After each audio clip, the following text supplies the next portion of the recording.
नमस्कार दोस्तों, मैं आपका दोस्त प्रदीप त्रिवेदी। कहावत है कि पुलिस के हाथ बहुत लंबे होते हैं, लेकिन कभी कभी ये इतने लंबे हाथ बहुत ज़्यादा कोशिशों के बाद भी केसों को सॉल्व नहीं कर पाते हैं।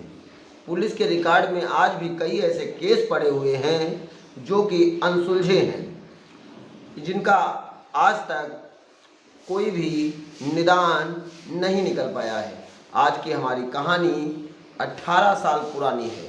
इस कहानी में पुलिस ने अपने तरफ से जो भी प्रयास हो सकता था वो प्रयास उसने किया, लेकिन कहीं से भी इस केस में सारी जांचें, सारी पड़ताल, टेस्ट सब भी कराया गया, लेकिन कहीं से कोई भी सुराग नहीं निकला।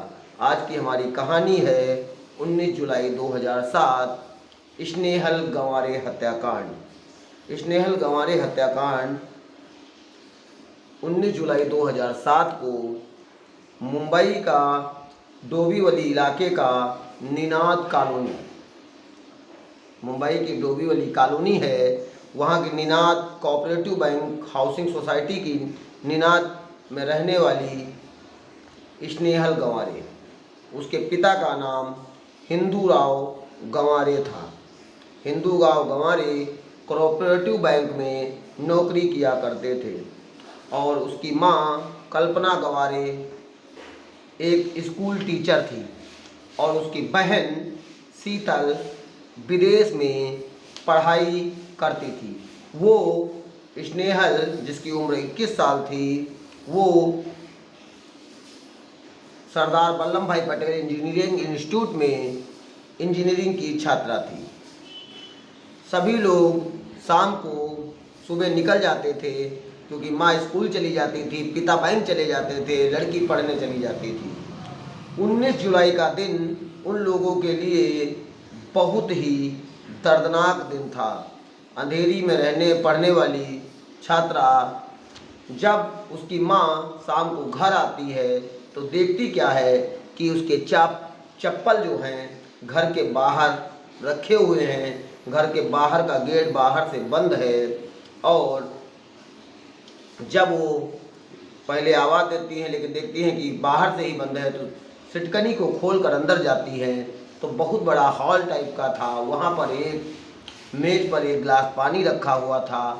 बार बार स्नेहल स्नेहल की आवाज़ लगाती हैं, लेकिन कहीं से भी स्नेहल का कोई पता नहीं चलता है। स्नेहल का फ़ोन मिला रही थी, बार बार फ़ोन मिला रही थी, लेकिन उसका नंबर भी स्विच ऑफ जा रहा था। ऐसे में वो बहुत घबरा जाती हैं, डर जाती हैं, तो तुरंत अपने पति हिंदूराव गंवारे को फ़ोन मिलाने के लिए मोबाइल अपना निकालती हैं तो देखती हैं उसमें एक मैसेज आया हुआ है जो कि 3:28 पर उनके मोबाइल पर आया हुआ था। वो मैसेज जब वो खोलती हैं तो उसमें कुछ भी नहीं लिखा था, सिर्फ मैसेज आया था, लेकिन उसमें लिखा कुछ भी नहीं था। खाली मैसेज देखकर माँ और परेशान हो जाती है। ऐसे में तुरंत हिंदूराव गंवारे को भी फ़ोन लगाया जाता है। हिंदूराव गंवारे अपनी बैंक से 7 बजे आते थे, लेकिन जब पता चलता है तो तुरंत वो भी घर पहुंचते हैं और जांच पड़ताल ढूंढना शुरू होता है। लेकिन जब ये ढूंढ रहे थे, पता लगा रहे थे, कहीं से भी कोई भी पता उसका नहीं लग रहा था।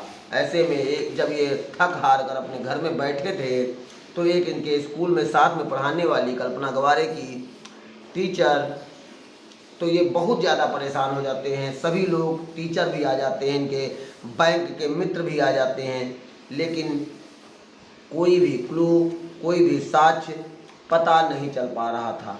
रात में 10:30 बजे ये लोग नज़दीक ही डोंबिवली जो स्टेशन है वहाँ जाते हैं और वहाँ जाकर वहाँ के थाने में गुमशुदगी की रिपोर्ट दर्ज कराते हैं। पुलिस वाले भी इनको सांत्वना देते हैं कि अभी 24 घंटे हो जाने दीजिए, हो सकता है कहीं चली गई हो, किसी बात को लेकर नाराज़ हो, कोई समस्या हो तो आ जाएगी, अगर नहीं आती है तो हम लोग अपने स्तर से जांच पड़ताल करेंगे। फिर ये लोग थक हार कर अपने घर में बैठे होते हैं। टीचर भी बैठी होती है और इनका बैंक का एक सहकर्मी भी बैठा होता है। जब ये अंदर घर की तरफ जाते हैं तो इनको एक पैर का निशान जो बेड था उसमें दिखाई पड़ता है।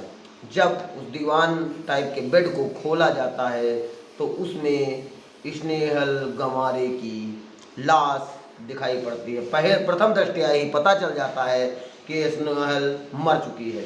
उसके पीछे से उसके हाथ बंधे हुए थे और उसके मुंह में सफ़ेद कपड़ा ठूसा हुआ था। ऐसे में सभी लोग रोने पीटने लगते हैं। फिर यही पुलिस वालों को सूचना दी जाती है। पुलिस वाले घटना स्थल पर आते हैं। पुलिस वाले भी अपने स्तर से जांच पड़ताल करते हैं और जो गुमशुदगी की रिपोर्ट दर्ज कराई गई थी उसको कत्ल के रूप में दर्ज कराया जाता है। अब शव को पोस्टमार्टम के लिए भेज दिया जाता है। शव का पोस्टमार्टम होता है। पोस्टमार्टम में जो निकला था वो ये निकला था कि इसकी मौत जो है वो ज़्यादा दम घुटने की वजह से हो गई है। अब शव का अंतिम संस्कार कर दिया जाता है। पुलिस अपने स्तर से जांच पड़ताल शुरू करती है। तो घर में हिंदूराव गंवारे, माँ कल्पना गंवारे ही रहते थे। एक बड़ी बहन थी शीतल गंवारे जो कि विदेश में पढ़ाई करती थी। पूछा जाता है कि इनकी किससे दोस्ती या किससे दुश्मनी हो सकती है तो इसकी माँ बताती है कि इसका एक बॉयफ्रेंड है हीरेन राठौर जो 2004 से इसके साथ पढ़ता था। कहीं ये तो इसमें इन्वॉल्व नहीं है। पुलिस उसको भी बुलाती है, तहकीकात करती है तो बताता है कि मैं तो उस दिन अपनी ड्यूटी पर था, अपनी नौकरी पर था। मैं वोल्टास कंपनी में काम करता हूँ। मेरे जो सहकर्मी हैं, मेरे जो मित्र हैं, आप उनसे जाकर पता कर सकते हैं। मेरा मोबाइल मेरी कुछ दिन पहले मैं एक पार्टी में चला गया था जहाँ पर ये मुझको मना कर रही थी स्नेहल, लेकिन मैं तब पर भी चला गया। जब मैं वहाँ से वापस आया तो ये मुझसे उस बात को लेकर बहुत नाराज़ हो गई और बहुत गुस्सा रहने लगी थी। बाद में खैर हमने इसको मना लिया था, लेकिन इस समय मेरा मोबाइल बिगड़ा हुआ था तो उसकी बैटरी बार बार ऑफ हो जाती थी, इसलिए मैं मोबाइल मेरा ज़्यादा टाइम ऑफ ही रहता था। जब कोई इमरजेंसी कॉल करनी होती थी तो इसको हिला डुला कर उसकी बैटरी को ऑन करता था और ऑन करने के बाद मैं कॉल किया करता था। आप मेरी जांच पड़ताल कर लीजिए, मेरा इस कत्ल से कोई लेना देना नहीं है, जैसा कि पुलिस को बताता है। फिर पुलिस अपने स्तर से जांच करने के लिए जिस कंपनी में वो बताया था कि मैं वोल्टास कंपनी में मैनेजमेंट ट्रेनी के रूप में काम करता हूँ, पुलिस वहाँ पहुँचती है। वहाँ के लोगों से जब पूछताछ करती है तो लोग बताते हैं हाँ ये सुबह यहीं आया था और 5:30 बजे तक यहीं पर रहा है। अब सब हत्या का जो टाइम था वो लगभग 11 बजे से 3-4 बजे के बीच में ही था और वहाँ के लोगों ने जो पुष्टि की वो ये पुष्टि की कि 5:30 बजे तक हीरेन राठौर जो कि इसका मित्र था, दोस्त था, बॉयफ्रेंड था, वो अपने ऑफिस में ही था। तो उसमें पुलिस ये भी पता लगाती है कि जब लोग आते होंगे तो अटेंडेंस रजिस्टर पर साइन करते होंगे, वो अटेंडेंस रजिस्टर कहाँ है। लेकिन उस दिन का अटेंडेंस रजिस्टर वहाँ से गायब था। पुलिस पता लगाती है तो कोई उसका समुचित जवाब नहीं दे पाता है कि 19 जुलाई के दिन अटेंडेंस, बाकी के दिनों के रजिस्टर का पन्ना उसमें था और जब कोई अटेंडेंस रजिस्टर पर साइन करता था तो उसमें आने का समय और जाने का समय भी अंकित रहता था। ये पुलिस के लिए बहुत ही शंका का विषय बना, बहुत ही, इसलिए पुलिस इस पे प्रतिदिन बात करने लगी। अब पुलिस को हीरेन राठौर के खिलाफ सिर्फ एक ही क्लू मिल पाया था, प्रूफ मिल पाया था कि उसके पास अटेंडेंस रजिस्टर में उसका साइन नहीं था, अटेंडेंस रजिस्टर का वो पन्ना ही गायब था। लेकिन इस छोटे से क्लू के आधार पर पुलिस उसके ऊपर कोई बहुत बड़ा वो नहीं कर सकती थी, लेकिन तब पर भी पुलिस ने बहुत सख्ती से पूछताछ की, लेकिन कुछ भी साक्ष्य उसके हाथ नहीं लगा। अब ऐसे में पुलिस ये खंगालना लगती है कि कहीं घर में ही कोई इसका कातिल तो नहीं छुपा है। तो जब घर में खंगालना शुरू करती है तब तक इसकी बड़ी बहन शीतल भी विदेश से आ चुकी थी। तो पता चलता है कि इसकी माँ और इसकी बड़ी बेटी मतलब यानी कि शीतल ने कुछ दिन पहले अपने पिता के खिलाफ ही केस दर्ज किया था कि उसके पिताजी उसकी माँ को मारते पीटते हैं और प्रताड़ित करते हैं। जब इस केस की पुलिस ने जांच पड़ताल की तो सामने आया जो इनकी माँ है कल्पना गंवारे, उनका अनिल नाम के एक व्यक्ति के साथ संबंध है, अवैध संबंध है, जिसको लेकर पिताजी से आए दिन किसी न अनिल जावलाकर जो हैं वो इनके रिश्तेदार भी थे कल्पना गंवारे के, और उनके साथ इनके अवैध संबंध हैं, जिसको लेकर पिताजी आए दिन माँ को उल्टा सीधा कहते रहते थे। ये भी कहते रहते थे कि उनका संबंध है, जिसको लेकर माँ की इनकी आए दिन मारधार होती रहती थी। तो ऐसे में पुलिस को लगता है कि कहीं इन संबंधों को लेकर कोई हत्या ना हो गई हो, कहीं माँ और अनिल के रिश्ते को ये लड़की जान गई हो तो अनिल और कल्पना ने मिलकर इस लड़की को रास्ते से हटा दिया हो।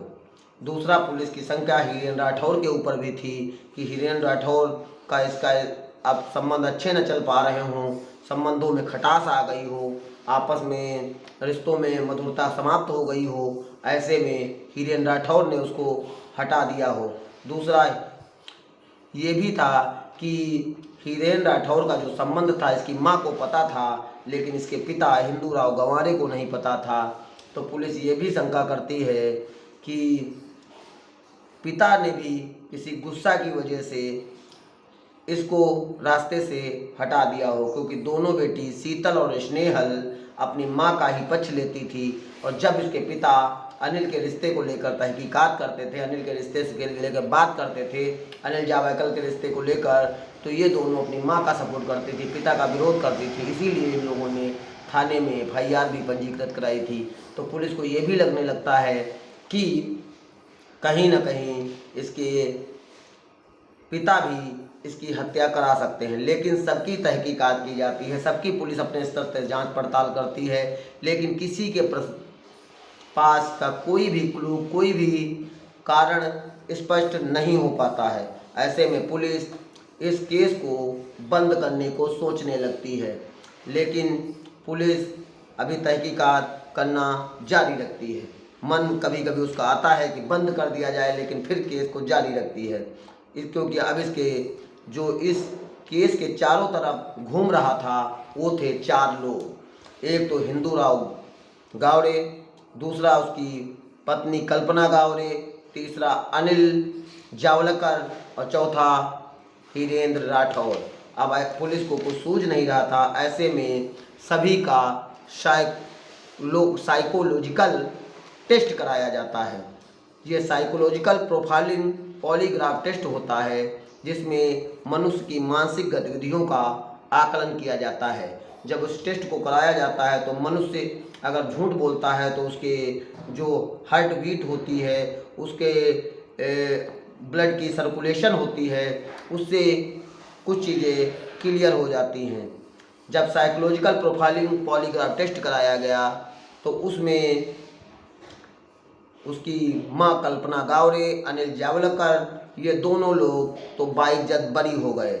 वहीं जब हीरेन रोड का brain electrical oscillation signature profiling test भी कराया गया, तो इसमें जब वो 2 बार नो बोल रहा था तो इसकी हार्ट बीट, इसका ब्लड सर्कुलेशन, इसकी स्थिति थोड़ा अजीब आकलन कर रही थी, जिससे पुलिस को शंका हो रही थी। लेकिन पुलिस के द्वारा या जो भी वहाँ के एक्सपर्ट होते हैं उनसे जो क्वेश्चन पूछे गए उसमें कोई भी बहुत ज़्यादा क्लू नहीं मिल पाया। बस हीरेन व हिंदूराव के जवाबों में, प्रश्नों के जवाबों में, उत्तरों में थोड़ी सी अनिश्चितता जरूर पाई गई, और कल्पना और अनिल के पास तो वो भी नहीं पाई गई। ऐसे में हीरेन के खिलाफ और या हिंदूराव के खिलाफ जब कहीं से कुछ भी क्लू नहीं मिला तो पुलिस बहुत परेशान हो जाती है और इस केस को बंद करने के लिए कोर्ट में अपील दाखिल करती है। लेकिन कोर्ट ये आदेश देता है अभी इस केस की तफ्तीश जारी रखिए, धीरे धीरे सने सने इस केस को चलाते रहिए। कहीं ना कहीं इस केस में जब भी कोई क्लू मिले तब इसकी प्रोफाइल आप कोर्ट में पेश करेंगे। ऐसे में ये केस क्राइम ब्रांच को सौंप दिया जाता है। उधर जो हीरेन था वो पढ़ने के उद्देश्य से अमेरिका चला जाता है और अमेरिका जाके मैनेजमेंट की पोस्ट ग्रेजुएशन की पढ़ाई करने लगता है, क्योंकि अभी तक 2010 हो चुका था। इस हत्या को हुए 3 साल बीत गए थे। पुलिस को कहीं से कोई भी अवशेष प्राप्त नहीं हो सका था। ऐसे में हिरेन को भी आगे की पढ़ाई का उसने फीस जमा किया था और वो अमेरिका चला जाता है। उधर क्राइम ब्रांच इस केस की फाइल को रख देती है। धीरे धीरे इस केस के जुड़े लोगों पर बाहर से देख रेख करती रहती है कि कोई व्यक्ति संदिग्ध तो नहीं है। 2010 में जब हिरेन की पिता की डेथ हो जाती है तो उसको अमेरिका से भारत वापस आना पड़ता है। अब क्राइम ब्रांच के पास केस था, क्राइम ब्रांच को भी इसमें कुछ भी मिल नहीं पा रहा था। ऐसे में पुलिस हिरेन को ही अपराधी मानकर जेल में पकड़ लेती है। वो अपने पिता का अंतिम संस्कार कराकर जब फ्री होता है उसके 2-4 दिन बाद क्राइम ब्रांच उसको पकड़कर अरेस्ट कर थाने लाकर उसी को अपराधी बनाकर जेल भेज देती है।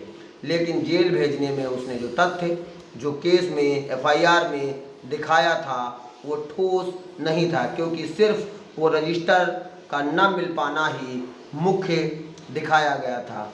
उस समय ये भी कोर्ट के सामने ये कहता है कि आप लोग मुझे फर्जी में ही अपराधी मान रहे हैं। अगर आपको लगता है मैं अपराधी हूँ तो आप मेरा नार्को टेस्ट करवा लीजिए, क्योंकि नार्को टेस्ट करवाने में जिसका नार्को टेस्ट होना है उसकी अनुमति का भी होना बहुत ज़रूरी होता है, क्योंकि ये मशीनों के माध्यम से हुआ जाता है। किसी के साथ कोई कैजुअल्टी ना हो जाए, इसलिए उसकी अनुमति, उसके सिग्नेचर, उसके आवश्यक दस्तावेजों पर उसका साइन होना भी अति आवश्यक होता है। तो इस समय उसने कोर्ट के सामने कहा और पुलिस उसको ले जाकर जेल भेज देती है और नार्को टेस्ट की तैयारी करती है। लेकिन वो नार्को टेस्ट से कुछ समय बाद बदल जाता है, वो नार्को टेस्ट कराने के लिए तैयार नहीं होता है और बाद में कोर्ट भी इस पर कोई अनुमति नहीं देती है और ज़्यादा साक्ष्य न होने के कारण वह जल्द ही जेल से बाहर आ जाता है। और अब ये केस संदिग्ध होता चला जा रहा था, कहीं से कुछ भी क्लू नहीं मिल पा रहा था। पुलिस ने चारों ओर हाथ पैर मारे, लेकिन इस केस का आज इतने दिन बीत जाने के बाद भी इस केस का कोई भी पर्दाफाश नहीं हो सका, क्योंकि आपने देखा होगा कि ये केस एक 21 साल की लड़की जो कि इंजीनियरिंग की छात्रा थी और वो अपने घर में ही, अपने घर के कमरे में ही एक बेड का जिसमें बॉक्स होता है उस बॉक्स में मार के डाल दी गई और घर पर भी किसी प्रकार के फिंगरप्रिंट्स या फुटप्रिंट्स या कुछ भी अवशेष प्राप्त नहीं हुआ। उसकी माँ, उसके पिता, उसकी बहन, उसके माँ का प्रेमी, सभी लोगों को संदिग्ध बताया गया। यहाँ तक उसके पुलिस का भी जो शक था सबसे ज़्यादा हिरेन राठौर पर भी था। उसको भी पुलिस ने अपने तरीके से जो भी कर सकती थी, जितना डरा सकती थी, धमका सकती थी, दबाव बनाकर इस केस को उगला सकती थी, उसने किया। लेकिन इस केस का पर्दाफाश नहीं हो सका। दूसरा, सिर्फ वो पढ़ाई करने के लिए अमेरिका गया था, लेकिन जब भी उसको पुलिस बुलाती थी, जब तक वो यहाँ 3 साल रहा केस के बाद, तब तक वो पुलिस के बुलाने पर जाता था, आता था, पूरी इन्फॉर्मेशन देता था। पुलिस को शंका जरूर थी, लेकिन पुलिस भी इस केस में बहुत ज़्यादा कुछ नहीं कर पाई। आज का हमारा ये केस आज भी उसी तरह अनसुलझा है।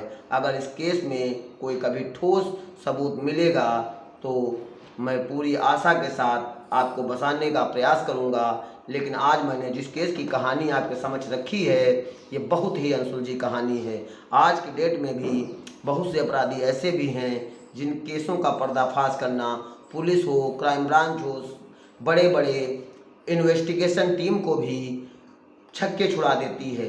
पसीने छुड़ा देती है।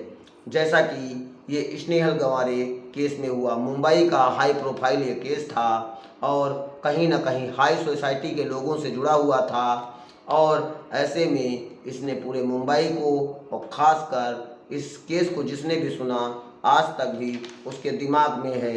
और जैसा कि ये केस बिल्कुल दृश्यम फिल्म की तरह दिखाई पड़ता है, जिसमें अपराधी जिसने भी ये केस किया है और इसमें उसके मोबाइल की भी जब लोकेशन निकाली जाती है तो उसका मोबाइल जो है एक मनसुख शिवाजी पाटिल नाम का व्यक्ति था उसके पास बरामद होता था। लेकिन वो भी बताया था, मनसुख शिवाजी पाटिल ने बताया था उसको एक व्यक्ति 3500 रुपये में स्नेहल का मोबाइल बेच गया था। वो स्टेशनरी की दुकान चलाता है, उसके खिलाफ भी पुलिस ने जांच पड़ताल की थी, लेकिन मोबाइल तो बरामद हो गया था, उसको तो पुलिस ने अपने पास रख लिया था। मोबाइल में भी उसके कोई क्लू या अवशेष नहीं मिला था और मनसुख को असलियत में वो मोबाइल किसी व्यक्ति ने बेचा था। उस स्क्रैच को भी उसने बना कर दिया, स्क्रैच को माता पिता को दिखाया गया था, लेकिन उसकी पहचान भी इस केस में नहीं हो पाई थी। मेरे कहने का तात्पर्य और इस कहानी सुनाने का तात्पर्य सिर्फ इतना ही है कि ये केस बहुत ही संदिग्ध था, बहुत ही ब्लाइंड था, जिसमें इतने साल बीत जाने के बाद भी अभी तक इस केस की पुलिस या क्राइम ब्रांच द्वारा कोई भी तफ्तीश या जांच पड़ताल नहीं हो पाई है। एक 21 साल की इंजीनियरिंग छात्रा की निर्मम हत्या का पर्दाफाश आज भी सस्पेंस के दायरे में है। किसी भी व्यक्ति के साथ कोई अप्रिय घटना ना हो, इसी भावना के साथ आज का ये वीडियो यहीं पर बंद करता हूँ। नमस्कार, धन्यवाद, जय हिंद, जय भारत।